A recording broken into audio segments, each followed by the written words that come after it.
สวัสดีค่ะทุกคนยินดีต้อนรับเข้าสู่ซีรีส์สีไม้เบสิก EP 2 ดูจบลงสีสวยแน่นอนนะคะ EP ที่แล้วเราเกริ่นเรื่องอุปกรณ์ไปคราวนี้จะเป็นเรื่องการเลือกผสมและเกลี่ยสีซึ่งการเบลนด์สีเนี่ยเป็นเทคนิคที่สำคัญที่สุดของสีไม้เลยสำคัญพอๆกับความอดทนต่อการเมื่อยมือสรุปเร็วๆเราสามารถใช้สีไม้ได้อยู่5วิธีวิธีแรกคือดอทหรือว่าจุดอันที่2ก็คือ line วิธีที่3คือ crisscross ซ้อนทับกันไปเรื่อยๆเหมือนตาข่ายพอทับกันเยอะๆแล้วอะเราก็จะมองไม่เห็นสิ่งที่อยู่ข้างล่างตาข่ายเลยและต่อมาเนี่ยเป็นวิธีที่ตอนสมัยประถมเนี่ยเราจะเห็นเพื่อนที่ดูแบบล้ำวาดรูปเก่งหน่อยทำก็คือลงแบบ smudge เพื่อนล้ำคนนั้นเนี่ยเขาจะมาพร้อมกับสีไม้ราคาแพงแล้วก็ทิชชู่ถึงแม้จะหมั่นไส้ไอ้เพื่อนคนนั้นขนาดไหนแต่ว่าเทคนิคที่เขาทำอยู่เป็นเทคนิคที่ถูกต้องนะคะการถูเนี่ยเป็นหนึ่งในเครื่องมือที่สำคัญที่สุดของการวาดสีไม้เลยสิ่งที่ยากที่สุดของสีไม้ก็คือการไล่สีการผสมสีคือเราไม่สามารถที่จะแทรกสีเข้าไปแล้วสีมันเบลนด์เข้าหากันได้เหมือนสีน้ำดังนั้นเพื่อจะเกลี่ยสีให้เข้ากันอย่างงดงามเราจะต้องทำในสิ่งตรงกันข้ามก็คือขัดใจมันคือเทคนิคการลงสีสวนกันเพื่อให้ลงสีได้เนียนเป็นเนื้อเดียวกับกระดาษมากขึ้น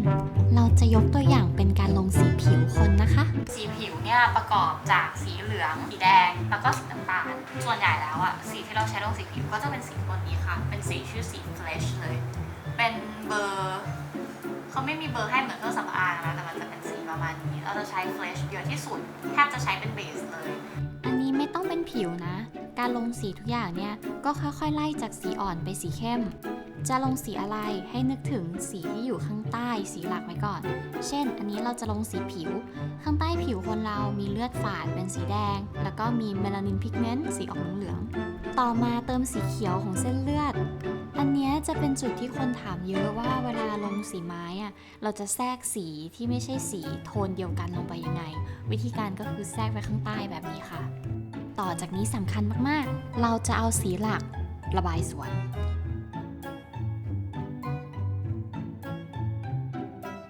ลองดูเนื้อเกรนกระดาษข้างๆนะคะพอระบายสวนแบบนี้มันเหมือนกดให้สีแบนเป็นหนึ่งเดียวกับกระดาษจนกระทั่งตอนนี้เนื้อสีเป็นเนื้อเดียวกับกระดาษไปเลยฝั่งที่ระบายทิศทางเดียวต่อให้เกลี่ยดีแค่ไหนก็ไม่สามารถจะเป็นเนื้อเดียวกับกระดาษได้เห็นไหมคะมาลองดูการลงสีผิวแบบผิวจริงๆดูเหลืองส้มแดงเสร็จแล้วแทรกสีเขียวแทรกสีชมพูแบบพวกแก้มปากลงน้ำตาลเป็นเงาไฮไลท์สีฟ้าก็ยังได้คุณจะทำอะไรก็ได้ตามชอบใจเพราะว่าเดี๋ยวคุณจะเอาสี Flesh มาทับถมพวกมันให้หมดทับด้านเดียวไม่พอเอาสีน้ำตาลมาทับ cross 45 องศาอีกแล้วก็ cross 45 องศาอีกรอบเกลี่ยทั้งหมดด้วยทิชชู่หรือว่าคัตเติ้ลบัดเสร็จแล้วเราก็จะได้สีอภิมหาเนียนต่อไปเราจะเอาเทคนิคที่ว่ามาไปอัดแอปกับการลงภาพคนจริงๆการลงสีผิวชั้นแรกนะง่ายมากใกล้เคียงกับการ drawing นะคะก็คือเอาสี Flesh หรือว่าสีเบสไม่ว่าวัตถุนั้นจะเป็นอะไรก็ตามลงเงาคร่าวๆไปก่อนลงแค่เงาพอนะคะยังไม่ต้องลงแสงเนี่ยเว้นขาวเอาไว้ตรงไหนคือไลท์กับ Shadow ดูตามรูปนี้ได้เลยค่ะพอลงเงาผิวชั้นแรกเสร็จแล้วเราก็จะมาตัดเส้นพวกขอบต่างๆกำหนดจุดที่จะเข้มที่สุดของภาพก็จะเป็นพวกเปลือกตาขนตารวมถึงเราจะลงจุดที่มีสีสดใสที่สุดเช่นริมฝีปากหรือว่าสีตาด้วย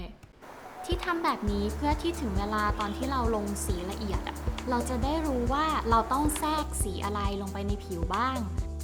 อย่างภาพลิซ่าภาพนี้เราลงสีดูเผินๆมาเหมือนเสร็จหมดแล้วแต่จริงๆอันนี้เป็นแค่สีผิวชั้นแรกที่เราลงไปเราจะเติมให้ผิวมีน้ำหนักแสงเงาเพิ่มขึ้นโดยการเติมแสงก่อน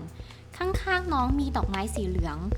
เวลาวัตถุอยู่ใกล้ๆกันมันย่อมสะท้อนสีของกันและกันเข้าหากันดังนั้นดอกไม้สีเหลืองจึงสะท้อนเป็นไฮไลท์ของผิวลิซ่าหลังจากนั้นปั่นเอาสีส้มมาลงเป็นเงาแล้วปั่นก็ทำการปิดทับแสงเอาไว้ใต้ผิวโดยการเอาสีส้มมาทาสวนกับสีเหลือง ทับด้วยสีเฟลชค่อยๆเกลี่ยสีไม้เป็นสีที่ต้องใช้ความอดทนมากนะคะ เพราะเราจะค่อยๆ build up ชั้นต่อชั้นไปเรื่อยๆ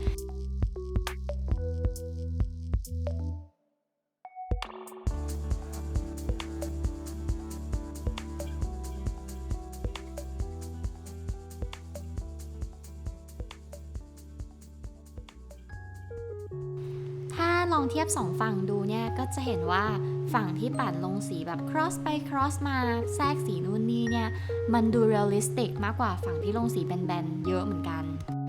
แล้วตอนนี้เนี่ยสีมันผนึกเป็นหนึ่งเดียวกับกระดาษอะค่ะถ้าลองมองดูที่กระดาษวาดรูปอะบนพื้นผิวกระดาษจะมีเกรนของอธิบายว่าอะไรดีล่ะความยับความนูนความต่างๆนานาเหมือนลวดลายบนใบไม้แต่อยู่บนกระดาษอยู่แล้วเช่นเดียวกันถ้าทุกคนก้มลงมองมือของตัวเองตอนนี้เนี่ยผิวของคนเราอ่ะมันไม่ได้เรียบมันมี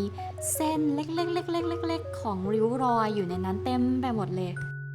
พอกระดาษกับสีเป็นหนึ่งเดียวกันแล้วเนี่ยมันทำให้เกรนของกระดาษกลายมาเป็นเกรนของผิวรูปวาดเราไปด้วยทั้งหมดทั้งมวลเนี่ยทำให้ภาพที่เราวาดดูสมจริงขึ้นจับต้องได้มากขึ้นวันนี้ก็จบแล้วนะคะสำหรับการลงสีเบื้องต้น EP 2 ใช่ไหมคือรู้สึกว่าสอนไปเยอะมากจนเหมือนนี้จะจบซีรีส์ได้แล้วแต่ไม่ค่ะยังไม่จบวันนี้เนี่ยเรายังใช้แค่สีไม้แบบปกติอย่างเดียวเลยเรายังมีสีไม้ระบายน้ำสีพาสเทลแล้วก็วิธีการใช้สีไม้ผสมกับสีอื่นๆรอเราอยู่ใน EP หน้าๆก็ไว้เจอกันใหม่ EP หน้านะคะบ๊ายบาย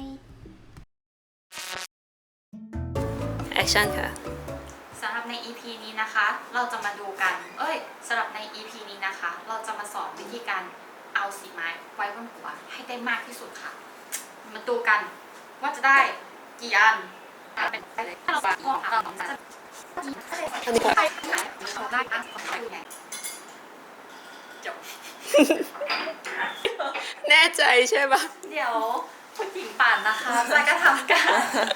บรรเลงเปียโนให้ทุกคนฟังนะคะ